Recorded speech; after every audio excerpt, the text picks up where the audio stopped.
Good day everyone. For today's topic is about Hyatt Regency Manila. So Hyatt Regency Manila is built in 2014. Hyatt Regency Manila is also known as a luxury hotel located within the City of Dreams complex in Parañaque. It offers upscale accommodation and is known for its modern design and world-class amenities. So let's proceed. First is located. Lo- Hyatt Regency Hotel is located at Bell Avenue Entertainment City, Parañaque 1701, Metro Manila. Also, Hyatt Hotel located in heart of Manila. It is nearby attraction including the City of Intramuros, San Agustin Church, the Mall of Asia, Rizal Park, Club Intramuros Golf Course. Then accessible ang Hyatt Hotel surrounded by other establishment and attraction. This hotel is ideal for traveler who want to do more during their stay with limited time.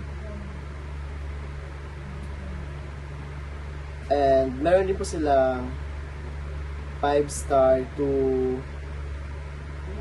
review. It is nice and super nice. People are very friendly. Spectacular stuff, very clean room and bathroom. Easy access to the city of place to travel. Second is cleanliness and upkeep of the structure. Reviews for cleanliness and upkeep. First is very clean, fancy, and luxurious. The rooms were very clean, staff were very friendly, was really nice, highly recommended for those who are traveling and want to experience luxury. Second is best hotel experience. He had a great hotel experience. I like the staff approach to their guests. Rooms are very clean and food is very good. Me and my family enjoy our stay. Third is high total stay. The staff was incredibly welcome and attentive, making sure every detail was perfect from check-in to check-out. The room was spacious, clean, and beautifully decorated, with comfortable beds and high quality amenities. Highly recommended for anyone looking for a comfortable and enjoyable stay. According to reviews of guests, Hyatt Hotel management to maintain standard of cleanliness for room and other facilities, and also maintain the luxurious look of the structure. Uh, so about their degree of comfort, they got 4 to 5 stars. The first review, we had a great hotel experience. I like the staff approach to their guests. Room are very clean and food is very good. Me and my family enjoyed our stay. The second review, it got 4 stars. We took 3 days and 2 nights break within the city and stayed at the Hyatt Regency Manila. The room is spacious, the bathroom is huge, complimentary bar is great, and the bed super comfy. We overslept, love our break. The third review, very satisfied, especially the room is spacious. The views around were refreshing and friendly staff service. So, pagdating sa Pagdating sa degree of comfort, napakalaking part nun para sa mga client, tsaka isa din yun sa pinaka naghahatak ng mga client dun sa hotel ng Hyatt. Management and staffs, the first review, it got 5 stars. The staff was incredibly welcoming and attentive, making sure every detail was perfect from check-in to check-out.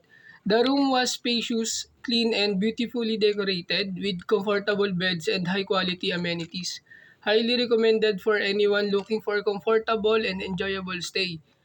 The second review, the staff's friendliness or helpfulness made our stay truly enjoyable. They went out of their way to make us feel comfortable and at ease. The staff's efficiency and attention to detail ensured that my stay was stress-free and comfortable.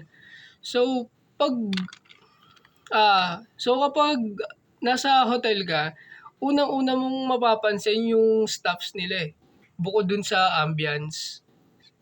Kasi once na parang pagdating mo pa lang dun sa hotel na yon, tapos sasalubungin ka ng staff nila. Tapos alam mo yung parang nakangiti pa lang. Parang pakiramdam mo welcome na welcome ka.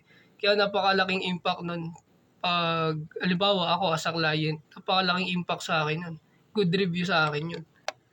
About their exterior ground and public areas, they got 4 to 5 stars. So, dun sa exterior ground nila, they got 4 stars. Tiles at the flooring near the pool area is a bit rough that cause accident to children, feet having cuts. So, dun sa mga maliliit na detalye na yon pagdating sa hotel, ano siya, small detail lang siya pero napakalaking impact nun sa hotel. Kasi napakadelikado niyan eh, lalo na kapag medyo nasa pool area, basa yung tiles, so possible na magkaroon ng accident anytime. So, nakakuha sila ng 4 stars doon. Tapos, about naman sa public areas, yan. Sabi nung sa second review, binigyan niya ng 5 star. Club access is worth it. We stayed in the Aqua Suite, which is literally right next to the pool and gym. The room is quite large with a massive bathroom and smaller half bath.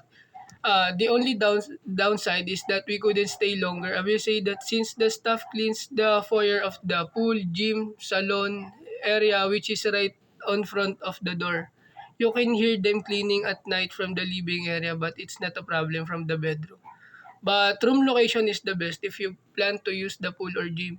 It will surprise you just how it will surprise you just how close it is. The club access benefits, breakfast, snacks, and drinks are amazing. Possibly the best part, which is saying a lot.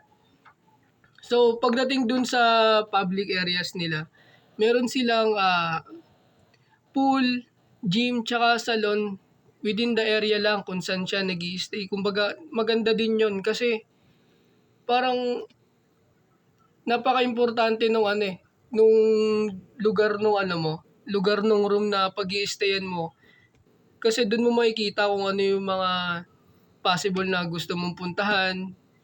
Katulad niyan, parang gusto mo mag-sightseeing pero sakop ng view mo yung public areas. Kumbaga doon makikita mo kung ano yung magandang puntahan, kung saan ka maaakit agad, 'di ba? Yan. Tapos pagdating naman dun sa living area, ayun, medyo may problema nga sila kasi parang may limited time lang tapos parang sobrang aga nga naglilinis ng mga staffs. Kumbaga yun yung downside niya. Ah, about naman dun sa guest room decor and ambience amenities nila, they got 5 star. So the review, I recently stayed at this hotel and it was amazing experience from the start to finish.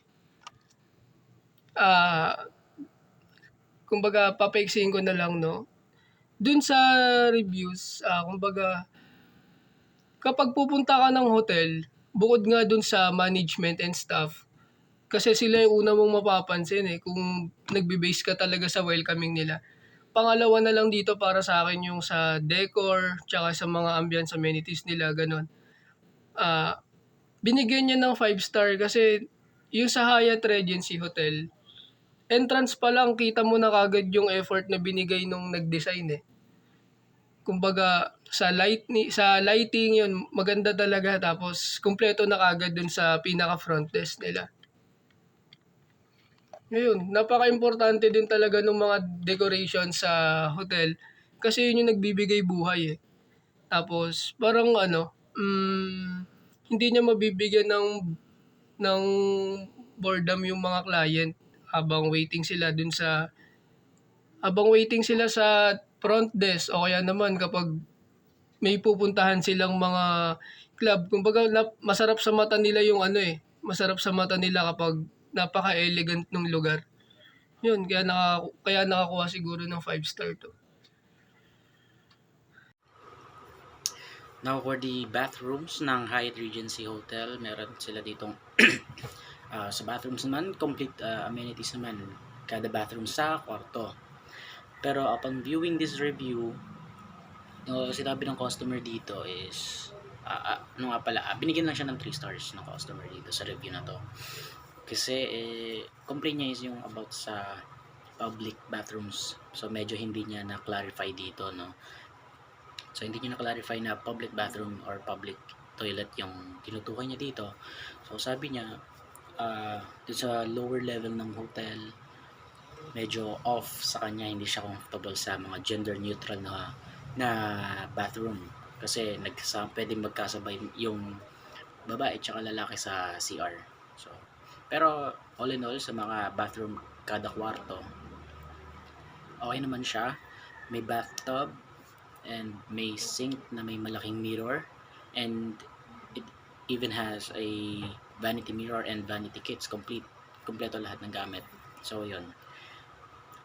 Next is for the guest services. So wala tayong masasabi dito. This hotel averages a 5-star reviews for its guest services. So yun, kasi alam na natin, very accommodating lahat ng staffs from from check-in to check-out. Yes, so base nga sa sinasabi dito sa review, from check-in to check-out, very accommodating lahat ng staff, and they would even recommend the hotel sa iba pa niyang friends na uwi galing abroad to Philippines. Kasi malapit lang kasi yung hotel dito sa NAIA, so very convenient, madaling mahanap yung hotel, and yun.